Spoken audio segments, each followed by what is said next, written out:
এবং বৈশালী বিহারে শ্রাবস্তি বৈশালী বিহারে আসলেন। মহান ভিক্ষু সঙ্গ নিয়ে দানাদি কুশলময় কর্ম সম্পাদিত হলো। হওয়ার পরে এখানে উল্লেখ্য যে এই 7 দিনের মধ্যে সপ্তবর্ষীয় বালক হয়ে গেল এই মহিলিক, ওই যে তাদের জন্মজাত যে সন্তান, নামকরণ দিবসে তার নাম রাখা হয় শিবলী কুমার। একদম 7 বছর 7 মাস 7 দিনের ছেলে, সে 7 বছরের মতন হয়ে গেছে একেবারে। ওই যে সাথে গর্বে ছিল সেটা পরিবেশন করছে সারিপুত্র স্তবীর। শিবলী কুমারকে বলছে, শিবলী কুমার, তুমি যে মাতৃগর্ভে ছিলে 7 বছর 7 মাস, তুমি কেমন ছিলে? তোমার কি মনে আছে? তুমি কি সেখানে খুব সুখে ছিলে? তখন সেই বলছে, প্রজ্ঞাশ্রেষ্ঠ সারিপুত্র ভান্তে, আমি তো এই মাতৃগর্ভে 7 বছর 7 মাস লৌহ কুম্ভী নরকে যেরকমভাবে রক্ত ক্লেশ মলমূত্রের আবদ্ধে যেরকমভাবে থাকে, আমি তো মাতৃগর্ভে সেরকম লৌহ কুম্ভী নরকের মতন আমি অবস্থান করেছিলাম। যেহেতু সুপ্রবাসা শতাপত্তি লাভী, তিনি বলছেন আমার ছেলে প্রজ্ঞাশ্রেষ্ঠ সারিপুত্র মহস্তবীরকে এইভাবে কেমন করে উত্তর দিচ্ছে? এই ছেলে তো সাধারণ নয়, কারণ লৌহকুম্ভী নরকের কথা তো সাধারণের পক্ষে বলা সম্ভব নয়। তার হাস্যোজ্জ্বল চেহারা দেখে, প্রসন্নতা থেকে পাশে বুদ্ধ বসা। বুদ্ধ বলছেন, হে সুপ্রবাসা, তুমি কি এরকম সন্তান আরও চাও? তখন সে বলছে, তথাগত বুদ্ধ, আমি এ সন্তান গর্ভে ধারণ করতে 7 বছর 7 মাস কষ্ট পেয়েছি, 7 দিন গর্ভ যন্ত্রণা পেয়েছি, কিন্তু এরকম পুণ্যবান সত্তার কথা শুনে এরকম একটা দুটা নয়, যদি এইরূপ পুত্র সন্তান হয় তাহলে আমি 7 জন এরকম পুত্র সন্তান আমি কামনা করি। একটা জায়গায় 100 জনের কথাও আছে। তো যাই হোক, আমি 7 জনটাই বলবো, আমি এরকম পুত্র সন্তানের কামনা করি। সেই কথোপকথনে সারিপুত্র স্তবীর বলছে, তুমি কি প্রব্রজ্যা গ্রহণ করবে? সে বলছে, হ্যাঁ, আমি মাতৃগর্ভে যেই দুঃখ যন্ত্রণা পেয়েছি, আমি আর জন্ম জন্মান্তরে দুঃখ যন্ত্রণা পেতে চাই না, আমি এটা থেকে পরিত্রাণ চাই। তাহলে তোমার পিতা মাতার অনুমতি প্রার্থনা করো। এই কথা বলেই মহান ভিক্ষু সঙ্গ উঠে বৈশালী বিহারে চলে গেল। সে মা তো আসছে সেখানে, মা এবং বাবাকে যখন বলল, তারা দুজনেই শতাপত্তি লাভী। তো শতাপত্তি লাভীর তৃষ্ণা আছে ঠিক, কিন্তু দুঃখটাকে তো তারা জানে।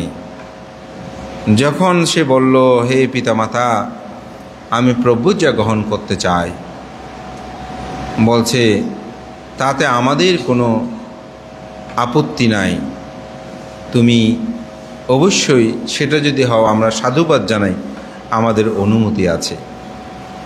তখন গ্রন্থে বা সাহিত্যে আমরা দেখি বাদ্য বাজনা সহকারে মহাসমারোহে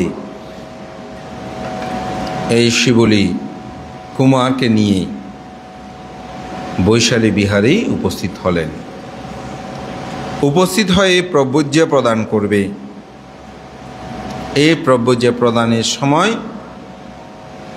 সারিপুত্র স্থবিরের কাছে তিনি প্রব্রজ্যা, বুদ্ধ অনুমতি, সারিপুত্র তুমি তাকে প্রব্রজ্যা প্রদান করো। তখন সারিপুত্র স্থবির তাকে বলছে, তুমি যে মাতৃগর্ভে অবস্থান করেছিলে, সেই লৌহকুম্ভী নরক সদৃশ্য যে যন্ত্রণা, অসারতা, এটা তুমি নিশ্চয়ই জানো। কিন্তু তোমার দেহ বয়ে যে 32 প্রকার অসুচি পদার্থে পরিপূর্ণ, সেটাকে তুমি একটু স্মরণ করো। স্মরণ করে মাথায় খুর নিয়ে যখন মস্তকে দিয়ে কেসা, আপনারা অনেক সময় লোমা, নাকা, দান্তা, থাস, এরকম করে স্মৃতি করবে। প্রথমে বলছে কেসা, এই কেশ নিত্য, এই কেশ অসুচি, এটি সবসময় থাকে না, অনিত্যময়তা। এই চিন্তায় যখন নিমগ্ন, মানে ধ্যানে, তিনি প্রথমেই এটা ভাবতে গিয়ে তিনি শ্রোতাপত্তি ফল প্রতিষ্ঠা লাভ করলেন।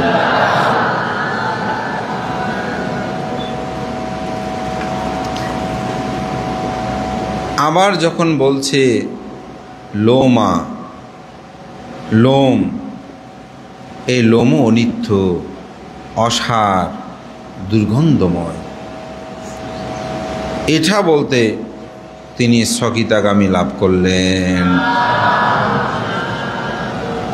নাকা যখন বলছেন নাক দিয়ে কি দুর্গন্ধ বের হয়, এটা নিয়ে যখন ভাবছেন, তখন তিনি অনাগামিত্ব লাভ করলেন। দান্তা যখন বললেন দাঁত, এটা কত সুন্দর, কত টাকা পয়সা আমরা খরচ করি না, সুন্দরের জন্য কত কিছু করে। একটা দাঁত যদি খুলে ভাতের মধ্যে পড়ে, কেউ খাবেন? দেখেন কি অসুচি এই দাঁত, বুঝি আপনার দাঁত খুব সুন্দর, অমুক সুন্দর, আসলে কি সুন্দর? এই এটা নিয়ে ভাবনায় পড়েছে, ও এটা তো বড় অসুচি। এটা যখন বলছে, তখনই তিনি অরহত্ত মার্গ জ্ঞানী উপনীত হলেন।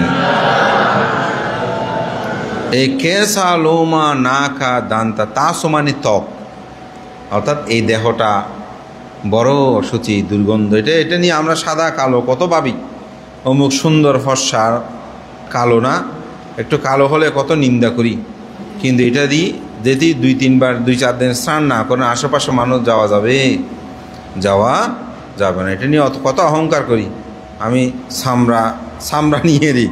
কিন্তু বুদ্ধ বলছেন এটা বড় অসুচি, দুর্গন্ধময়। এই স্মৃতিতে 32টাতে আজ যেতে হয় নাই, এখানেই তিনি অরহত্ত মার্গ জ্ঞানে উপনীত হয়েছিলেন।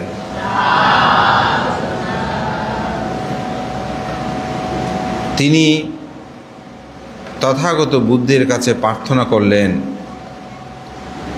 আপনি আমাকে 300 ভিক্ষু, 500 ভিক্ষু প্রদান করেন। আমি 500 ভিক্ষুকে নিয়ে আমি বিচরণ করতে চাই। তো বুদ্ধ 500 জন ভিক্ষু দিলেন। কার সাথে?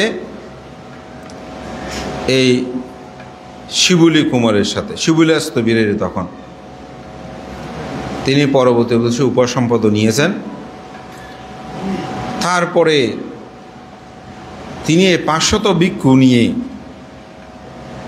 হিমালয়ে গমন করলেন, যেখানে কোনো মানুষজন নাই। সবাই ভাবছে এতগুলো ভিক্ষু সঙ্গে খাদ্যদ্রব্য কোথায় থেকে পাবে। কিন্তু ওখানে গিয়ে দেখলেন কোনো খাদ্যদ্রব্যের অভাব নাই। রাস্তা দিয়ে যেভাবে যাচ্ছে বিবিধ দ্রব্য সেখানে লাভ করছে। সেগুলো সাধারণ কোনো আহার নয়, সেগুলো হচ্ছে দিব্য আহার, অর্থাৎ স্বর্গ থেকে প্রেরিত আহারের মতন। তারপর অচিরাবতী নগরে গেলেন তীরে, সেখানে এরকম বহুবিধ দানি দ্রব্য লাভ করলেন। তারপর গন্ধমাধব পর্বতে গেলেন, সেখানেও লাভ করলেন। নাগকুল থেকে এসে নাগরাজও পূজা করলেন। এমনকি এই দানাদি কর্ম সম্পাদন শেষে দেবরাজ ইন্দ্রের সাথে সাক্ষাৎ হলো। দেবরাজ ইন্দ্র একাই এত দান করলেন, অভিভূত হলেন। তখন একজন ভিক্ষু প্রশ্ন করছে, দেবরাজ, আপনি যে আমাদেরকে এত দান করেছেন, আপনি কি পুণ্য পারামিতে এত জিনিস আপনি লাভ করলেন? তখন তিনি সেখানে একটি কথা বলেছিলেন, যে কারণে দান ধর্ম করে মহাশয়, দান করো সাধুজনে, দানে রাখো মতি, দানে স্বর্গ মোক্ষ লাভ, গুছাবে দুর্গতি। তিনি বলছেন যে দানেতে দুর্গতি খণ্ডে সাধুজনে কয়, অর্থাৎ দান করলে আপনার দুর্গতি খণ্ডবে সাধুজনে কয়। সেদিন বলেছিলাম কোথায়, এখানে প্রতিদিন তো আসলে দেশনা করছি, কোথায় কি বলে মনে থাকে না। সাধুজন কাকে বলে? আমরা তো বলি সাধু মানে যার কায় সংযত, বাক্য সংযত, মন সংযত, যাকে আমরা ভালো মানুষ বলিয়ে দিই। তো সেজন্য বলছে দানেতে দুর্গতি খণ্ডে সাধুজনে কয়, সে কারণে দান ধর্ম করো মহাশয়। বলতে মহাশয়, আপনি সেজন্য দান ধর্ম করেন। দান করো সাধুজন, দানে রাখো মতি। সাধুজন তুমি দান করো, দান রাখো মতি। মতি মানে মন, মনটাকে দানের মধ্যে যেন আমরা রাখি। দানেতে স্বর্গ মোক্ষ লাভ, গুছাবে দুর্গতি। এই দানের দ্বারায় স্বর্গ, মোক্ষ মানে কি নির্বাণ, এটি লাভ হবে। গুছাবে দুর্গতি, দুর্গতির গুছাবে। কে বলছে? দেবরাজ ইন্দ্র। ওটা আপনি যদি দান ত্যাগ কর্ম করেন, আপনার দ্বারা এটা সম্ভব হবে। ফিরে আসলেন, দেবরাজের সাথে কথা বলে কীভাবে এটা লাভ। এখন আসার পরে প্রশ্ন হচ্ছে, জেতবন বিহারে যখন আসলেন ওখান থেকে ফিরে, তখন প্রশ্ন হচ্ছে যে কিভাবে এত দানাদি কর্ম, ওটা তো দান কি কারণে তিনি দান দিতে পারছেন, তিনি যে এত দান দিতে পারতেছে সেটার কারণ হচ্ছে কি তিনি জন্ম দান করতেন সেজন্য। এখন এত দান কেন লাভ করছে, এটাও একটা প্রশ্নের বিষয় না? এই প্রশ্নটা যখন করল, তখন সারিপুত্র শিবুলেস্তবীর তিনি এই বিষয়ে ব্যক্ত করলেন যে আমি অতীত জন্মে 28 লক্ষ ভিক্ষুকে আমি দান করেছিলাম, বিবিধ দানকর্ম আমি সম্পাদন করেছিলাম। এই দান প্রভাবে এবং আরও বহুবিধ দান ব্যাখ্যা করেছেন তিনি, যে 14 জন বুদ্ধ পর্যন্ত তিনি দান করেছে না, জন্মান্তর পরিভ্রমণ করে, সেই দানগুলো তিনি ব্যাখ্যা করলেন এবং দান করে আমি এই দানফল লাভ করেছি। এবং তিনি সেখানেই সবার সম্মুখে তিনি উদাহরণেই বললেন, কিলেসা জাপিতা মায়াং বাবা সাব্বে সামাহুতা না গোবা বান্ধানাং সেত্তোয়া বিহার আমি আনা সাবু। আমরা যে শিবলি পরিত্রাণ বলি, সেখানে এগুলো আছে না। আমার সমস্ত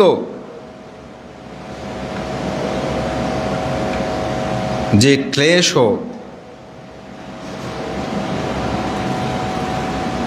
সমস্ত কিছু দগ্ধ হয়েছে, দমিত হয়েছে। ক্লেশ মানে কি? দুঃখ। ক্লেশ মানে দুঃখ।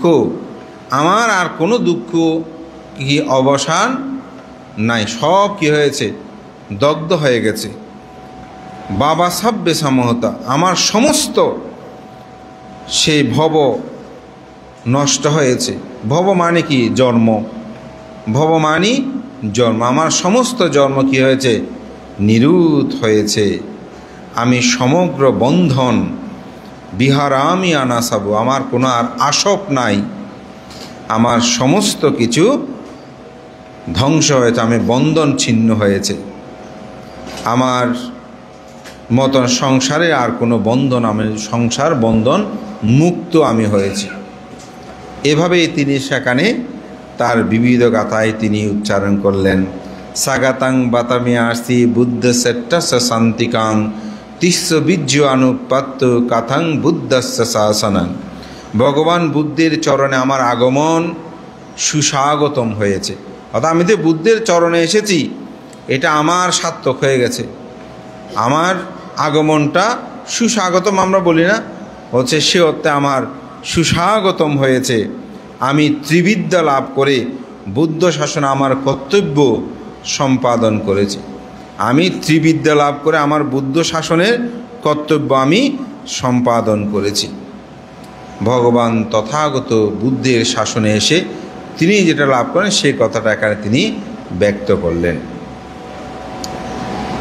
আপনারা নাম শুনেছেন সারিপুত্র স্থবিরের। তিনি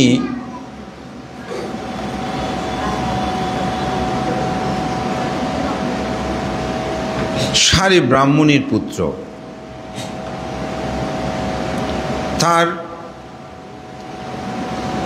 ভাই বোন 7 জন। 7 জন ভাই বোনের মধ্যে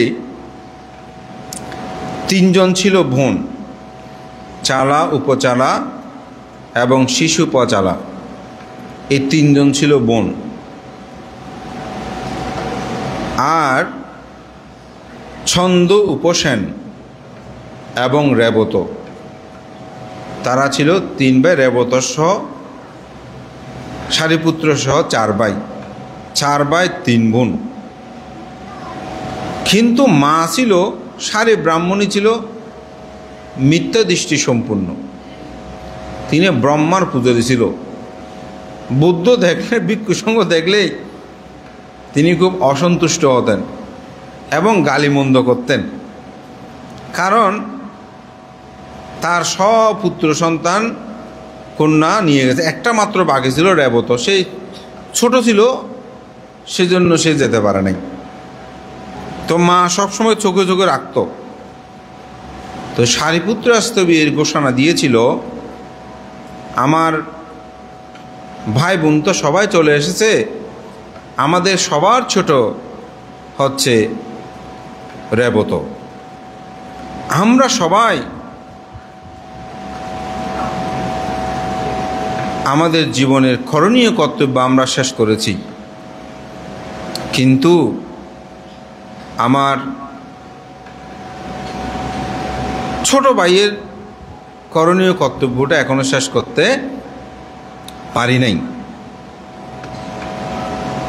এখন আমার মাও হচ্ছে মিথ্যা দৃষ্টি সম্পূর্ণ, সুতরাং ভিক্ষু সঙ্গদেরকে তিনি বলে দিলেন, যদি আমার ভাই রেবতস্থবির তোমাদের কাছে প্রব্রজনিত আসে, তাহলে তোমরা মা বাবার অনুমতি গ্রহণ করিও না, যেহেতু আমার মা মিথ্যা দৃষ্টি সম্পূর্ণ, আসলে তাকে প্রব্রজ দিয়ে দিও।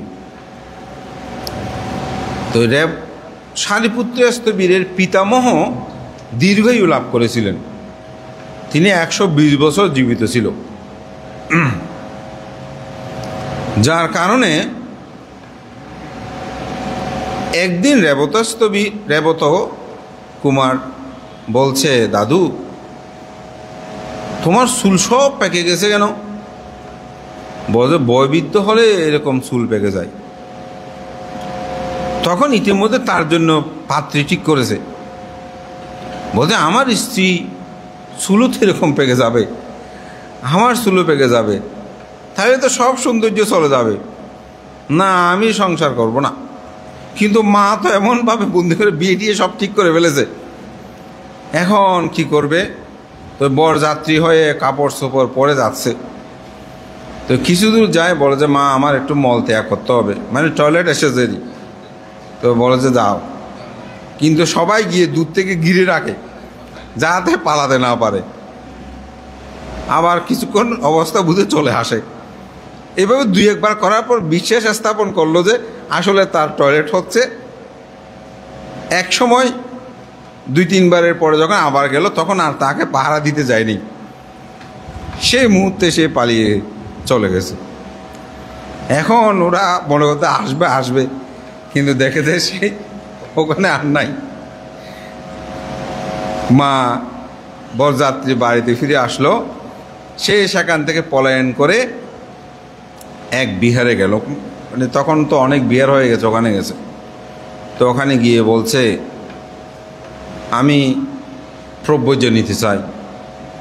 বলছে তোমার যে পোশাক আশাক, তোমার পোশাক আশাক দেখে তো মনে হচ্ছে তুমি কোনো রাজপুত্র হবে, রাজবাড়ির সন্তান হবে।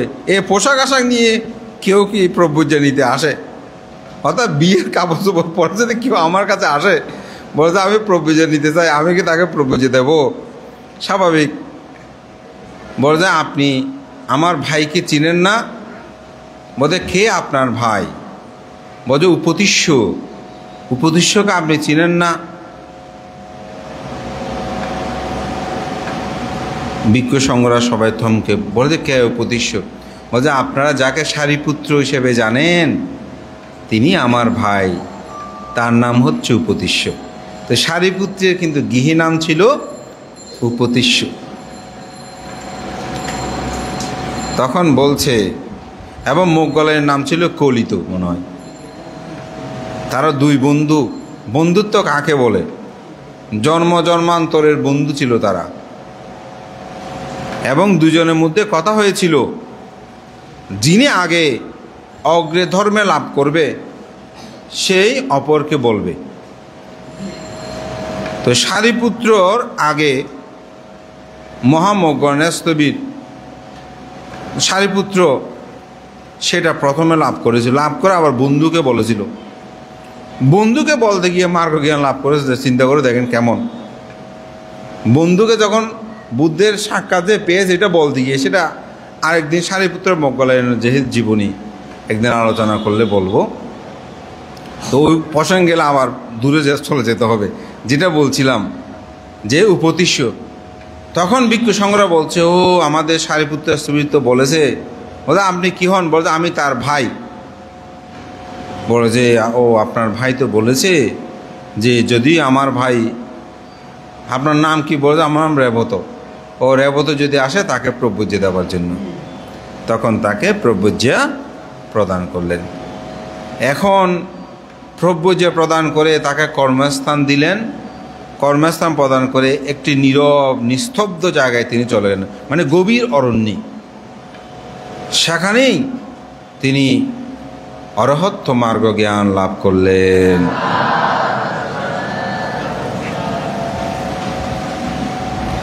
এই সারি ব্রাহ্মণীর এই 7 জন পুত্র, অর্থাৎ 7 জন সন্তান, 3 জন কন্যা, 4 জন পুত্র, তারা সকলে অরহত হয়েছে। কিন্তু সারি ব্রাহ্মণী ছিল মিথ্যা দৃষ্টিসম্পন্ন। পরে অবশ্যই তিনি মার্গ জ্ঞান লাভ করেছিলেন, শতাপত্তি ফলে প্রতিষ্ঠা করেছিলেন। সেটারও সারিপুত্রের জীবনী বললে তখন হয়তো এটা বলা যাবে কি হয়েছে, কিভাবে মার্গ জ্ঞানটা লাভ করেছে।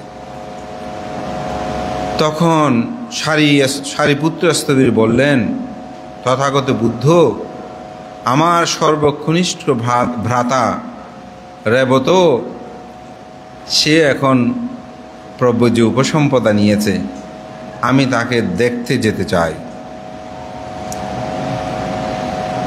এবং সাথে আমি শিবুলিয়া স্থবিরকেও নিতে চাই, যাতে সে দুর্গম জায়গায় দেখতে যাওয়ার সময় কোনো যেন খাদ্যের সংকট না হয়। তো বুদ্ধ চিন্তা করছে যে রেবত যে অরথ হচ্ছে ভ্রাতাকে দেখতে যাচ্ছে, বলছে আমিও যাব। বুদ্ধ বলছেন কি, আমিও যাব, শুধু তুমি নয় আমিও সাথে করে যাব। কথিত আছে বুদ্ধ সহ সকলে মিলে 30,000 ভিক্ষু সঙ্গ নিয়ে এই রেবতকে দেখতে গিয়েছিল। কত হাজার? 30,000 বুদ্ধ সহ সেখানে গিয়েছিলেন। যাওয়ার পথে যে দুর্গম জায়গা, সেখানে কোনো জনমানব নাই, খাদ্য কোথায় থেকে পাবে? তো যেতে যেতে এই লাভিশ্রেষ্ঠ শিবুলি কুমারকে সামনে দিয়েছে। কোনো খাদ্যের অভাব নাই ওখানে। বনেতে কোথায় যেন মানুষ আসলো, বিভিন্ন দানকর্ম সম্পাদিত হলো। আসলে আমার জীবনেও এরকম কিছু ঘটনা আছে যেটা বাস্তব। সবার মাথা হয় দুঃখ, এই সবের মাথায় যদি ব্যতিক্রম মানুষ পড়ে, আপনি খাবার টাবার ঠিক মতো পাবেন না। আমি এক জায়গায় গিয়েছি, এখন জায়গাটা কোথায় কি আমি বলবো না। এখন দিতে দিতে অনেক ভিক্ষু সঙ্গ দিতে দিতে আমাদের এদিকে আস্তে আস্তে আর কিছু পাওয়া যায় না। এদিক থেকে আস্তে আস্তে কিছু দূর আসে, আমরা 10-12 জন, মানে না এদিক থেকে শুরু, ওদিক থেকেও কিছু দূর আসার পরে আর এদিকে আসে না। আমি একটা না, শুধু এই প্লেট যা কিছু দিচ্ছে, পানি দিচ্ছে, সব জায়গায় হয়ে যায়, আমাদের এদিকে আসে না। তো আমি কি করলাম, আমি তো ক্ষণে বুঝি চেক করে চাই দেখি করে। আমি কোনো নিন্দা করে বলছি না, কিন্তু বাস্তবতা এটা আমার উপলব্ধি, আমার কোনো নিন্দা না। তো হয়তো আজি কিছু হইতা নয়, ডাকি ঢুকি হইলেও কিছু ল, এটা অবস্থা ভালো নয়। টাইম যার গই আর বেশি টাইম নেই এখানে। তো হঠাৎ যেটা সত্যি কথা, আমি যখন একটু ড্রাইভারটাকে ডাক দিলাম, উনি আমাকে দেখে বলতে পান দেখি আমি দেবো কি এটাই আর স্বয়ং না হাইব এটাই তারা টাইম বুঝার গেত বাচ্চা ফানি হলেও কিছু ধরনের বাঁধতে হাইব কি হয়তো বাঁধতে তারপর উনি দূরে গিয়ে এই একজনের নেতৃত্বে খাওয়ার পরিবেশন হলো। তো সামনে আমাদের সবের শুরুতে যিনি বসেছেন, সত্যি কথা আমি কোনো অবজ্ঞা করে বলছি না, উনি কৃপণ যে কোনো এই কৃপণ না, এটা আমি বলছি, এটা আমি কোনো অবজ্ঞা করে আমি বলছি না, এটা একটা বাস্তব কথা বলছি। কৃপণ হলে মানুষ কি হয়, যদি আমি তার প্রতি অবজ্ঞা করে তার নাম বলতাম, আমি শিক্ষা নেওয়ার জন্য বলছি। ভিক্ষু সঙ্গদেরও শিক্ষা নেওয়া দরকার। এখানে আমার যারা আছে বা কেউ শুনলে, সে কৃপণ যে কোনো এই কৃপণ নয়, ভিক্ষু হোক না, ভিক্ষু হলে যে উনি অনেক কিছু হয়ে যাবে তা তো না, আমি অনেক কিছু হয়ে গেছি তা না। কৃপণ যে এগুলো মহা কৃপণ, দায়কের মধ্যে এরকম কৃপণ খুব কম আছে, সত্যি কথা। এই কৃপণতার কারণে সে কোনো বিহারে 1 বর্ষা থেকে থাকতে পারে না। কোনো বিহারে গেলেও 1 বর্ষা, কোনো রকমের 6 মাসের অত জগে, অন্য কোনো দোষ নাই ওর, অন্য কোনো ধরনের শিলের ব্যতিক্রম না, আমি শুনি নাই, কোনো খারাপ না ভিক্ষুটা, সত্যি কথা। শুধু কৃপণতার কারণে হতে নানা বানতেই বেড়ে কেন রাখি। আমাদের এক বানতে বলতে হদে এই এলাকা তো দিতে হন ক্যাম্প দেওয়া যেত না, অঘোষিত নিষিদ্ধ, যেটা সত্য। মাঝে মধ্যে তবু আমি রক্ষা করার জন্য চেষ্টা করি, কোনো রকমে আসে রাধে এসে বিভিন্ন ক্ষেত্রে সত্যি আমি আশ্রয় দিই না। তা একটা ভিক্ষু জীবন নিয়ে আসে, বা ও তো অন্য কোনো আর অপরাধ নাই, মানে খারাপ কোনো কিছু তো, শুধু কৃপণতাটা তার দোষেরই, যেটা সত্যি কথা। আমি তবু একটা সয়ং ফানি দেয় তক তো রান্না করিস, এরকম করে আমি তবুও রক্ষা করতে চাই। সকল মানুষটা একরকম নয়, কিন্তু এটা আমার একেবারে একটা সাক্ষাৎ বলছি। কৃপণ, এরকম কৃপণতাটা মানুষের জীবনে খুব খারাপ। আমি আমাকে দান করার জন্য বলছি না, এটা আপনাদের জীবন দর্শনে দেখবেন। কৃপণ মানুষ হলে মানুষ দরিদ্র হয়, তবে উদার হয়। আমি সব দিয়ে দেবো সেটা আমি বলছি না। বুদ্ধ দানবিধি দিয়েছেন, আপনি কতটুকু সম্পদ দান করবেন, কতটুকু রাখবেন। এই কৃপণ মানুষ অনেক সময় এরকম কৃপণ করে, কোনো কৃপণ মানুষ আমরা বৌদ্ধ সাহিত্যে দেখি, সে কৃপণ শ্রেষ্ঠী মৃত্যুবরণ করার পর জেলে করে উৎপন্ন হয়েছে, সে জেলে আর কোনো খাদ্যদ্রব্য পায় না, মাছ পায় না। চন্ডাল করে জন্ম করে নিয়েছে, জাল মারতে গেলে জাল পায়, বাঘ করতে করতে একগড়া হয়ে গেছে। শেষে মা ওকে নিয়ে পিণ্ডচারণ নিয়ে বের হলে মা ভিক্ষে করতে গেলে ভিক্ষে পায় না, শেষে ওকে ওই ডাস্টবিনের ওখানে ফেলে চলে গেছে মা, ক্ষুধার যন্ত্রণায়, কেউ দেয় না। আবার সে ভিক্ষুটা পিণ্ড চালানো গেলে কোনোদিন পিণ্ড পায় না। যেদিন কিন্তু তার অরহত্ব লাভের হেতু আছে, ওই যে বললাম ওই ভিক্ষুটাকে আমি অবজ্ঞা করি না, তার একটা দোষ, কিন্তু অন্যদিকে তো তার পারামি থাকতে পারে। সেজন্য আমি হাত জোর করে বলেছি, আমার কোনো অর্থাৎ হেয় প্রতিপূর্ণতা আমি উদাহরণটা দিই নাই। তখন সারিপুত্র স্তবীর কী করছে, পিণ্ড নিয়ে আসলে হাত দেবে, ডাকনা করবে, পিণ্ড আর থাকে না, কেমন কৃপণ। তো শেষে পিণ্ড সারিপুত্র এত ভেবে ধর সূর্যটাকে দেখা না যায় মতন ঋদ্ধি দিয়ে সূর্য, অর্থাৎ টাইম ওভার হয়ে গেছে, না দিয়ে আনেছিল, সেদিনেই তিনি পেট ভরে ভাত খেয়েছেন এবং অরহত্ব মার্গ জ্ঞান লাভ করেছেন। তার নাম ছিল লোসক ভিক্ষু। কৃপণতা এমন জিনিস। তো আর যদি শিলবান হয় বা গুণবান হয়, দানশীল হয়, দান ফারামি থাকে, সে মানুষ আপনি যেখানে যাবেন দেখবেন দানের কোনো অভাব হবে না। এরকম অনেক মানুষ আছে, যেটা সত্যি। আমরা এরকম অনেক ভান্দের সাথে গিয়েছি, কোনো অভাব নাই, ওনার গুণ প্রভাবে যেটা সেটা চলে আসে, দায়ক দায়িকারও সেটা দান করে। এটা একটা পুণ্য, মানুষের পুণ্য দান।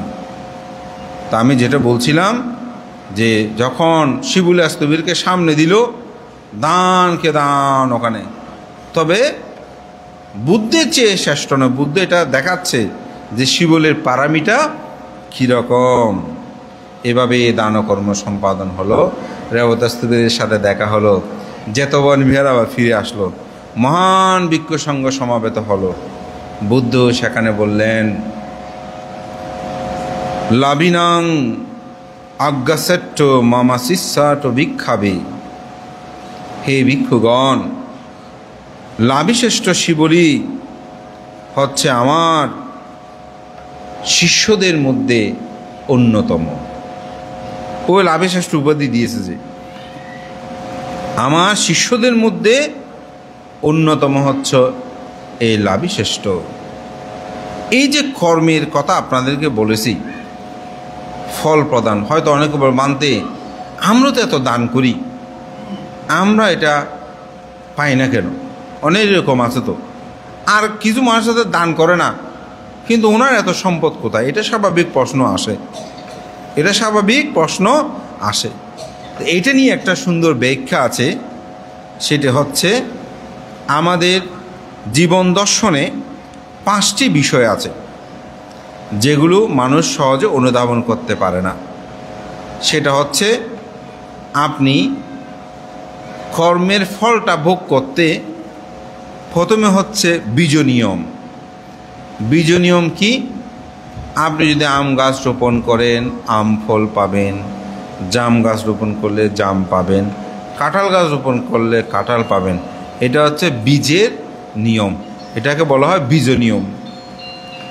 দ্বিতীয় হচ্ছে ঋতু নিয়ম। ঋতু বলতে কোন ঋতুতে কোন ফল প্রদান করবে তার একটা নিয়ম আছে না? শীতকালীন ফল আছে, গরমকালে গ্রীষ্মকালে গ্রীষ্ম একটা আছে না, এরকম। এটাকে বলা হয় ঋতু নিয়ম, অর্থাৎ ঋতুকালীন সময় এটা পাবে। হয়তো অনেকে বলে মান এখন ঋতু ছাড়াও তো সব পায়। এটা হচ্ছে ইন জেনারেল। আপনি জেনারেল একটা আছে, ইন জেনারেল একটা কথা আছে, ওটা আপনি প্রক্রিয়া করছেন। স্বাভাবিক একটা আছে, ওটাকে আবার ভিন্নতরভাবে প্রক্রিয়া করছেন, সেটা তো আর স্বাভাবিক বিষয় না, এটা জেনারেল নয়। কিন্তু আপনি কোন সময় কোন ফলটি পাবেন এটা কিন্তু একটা বিষয় আছে। এটাকে বলছে কি ঋতু নিয়ম। আর এটা হচ্ছে কর্ম নিয়ম। কর্ম নিয়ম কি? আপনি যে কর্মটা সম্পাদন করেছেন সেই কর্মের ফল কিন্তু আপনি লাভ করবেন। আপনি যদি চুরি করেন, চোরের শাস্তি আপনি পাবেন। আপনি যদি পুণ্য কাজ করেন, পুণ্যের ফল আপনি একদিন লাভ করবেন। অর্থাৎ যে যেমন কর্ম তেমন, যে as you sow so you reap, যেমন কর্ম তেমন ফল, এটাকে বলা হয় কর্ম নিয়ম। আর একটি আছে ধর্ম নিয়ম। ধর্ম নিয়ম কি? যেমন তথাগত বুদ্ধ যখন তিনি মাতৃগর্ভে প্রতিসন্ধি গ্রহণ করেছেন, সেদিন এই পৃথিবী কম্পমান হয়েছিল। তিনি যখন বুদ্ধত্ব লাভ অভিনিষ্ক্রমণ করলেন, তখন পৃথিবী কম্পমান হয়েছিল। তিনি যখন বুদ্ধত্ব লাভ করলেন, পৃথিবী কম্পমান হয়েছিল। তিনি যখন সারানাথে প্রথম ধর্মচক্র প্রবর্তন সূত্র দেশনা করেছেন, তখন পৃথিবী কম্পমান হয়েছিল। যখন তিনি আয়ু সংস্কার করলেন, তখন পৃথিবী কম্পমান হলো। তিনি যখন পরিনির্বাপিত হলেন, তখন পৃথিবী কম্পমান হলো। এটাকে বলা হয় ধর্ম নিয়ম। এটা হচ্ছে ধর্ম নিয়ম। আর এটা হচ্ছে চিত্ত নিয়ম। চিত্ত নিয়ম কি? রূপাদি আলম্বনে চক্ষু বিজ্ঞান ইন্দ্রিয়ে চিত্ত জগতের মধ্যে যেটা চেতন উৎপন্ন হয়, বেদনা উৎপন্ন হয়, এটাকে বলা হয় চিত্ত নিয়ম। যেমন আমি এই ফ্যানটা দেখছি, চোখে দেখে আমার চিত্তের সাথে সমন্বয় সাধনে এই ফ্যানটা ঘুরছে, আমি বলছি না, এটা হচ্ছে আমার চিত্তের নিয়ম। চিত্তের নিয়মটা এরকম, এটাকে বলা হয় চিত্ত নিয়ম। ঠিক আমাদের জীবনে আমরা যে কর্মগুলো সম্পাদন করি, এই সমস্ত কর্মগুলোই কিন্তু আসলে এই 5টি বিষয়ের উপর সমন্বয় সাধন করে আমাদের কর্মের ফলগুলো প্রদান করে। শিবুলি স্তবীরের জীবনীও এরকমভাবে তিনি ফলগুলো লাভ করেছেন। মহাকার্ণিক তথাগত বুদ্ধের ধর্মদর্শনে এই শিবুলি কুমার তখন থেকে লাভিশাস্ত্রী হিসাবে খ্যাতি লাভ করেন। তিনি যেখানে যে পরিবেন বা যে বিহারে যিনি অবস্থান করতেন, কখনো তার সম্পদের কোনো কিছুর খাদ্যদ্রব্যের অভাব হতো না, এবং বুদ্ধ কর্তৃক তিনি প্রশংসিত হয়েছিলেন। যথাক্রমে তিনি পরিনির্বাণ লাভ করে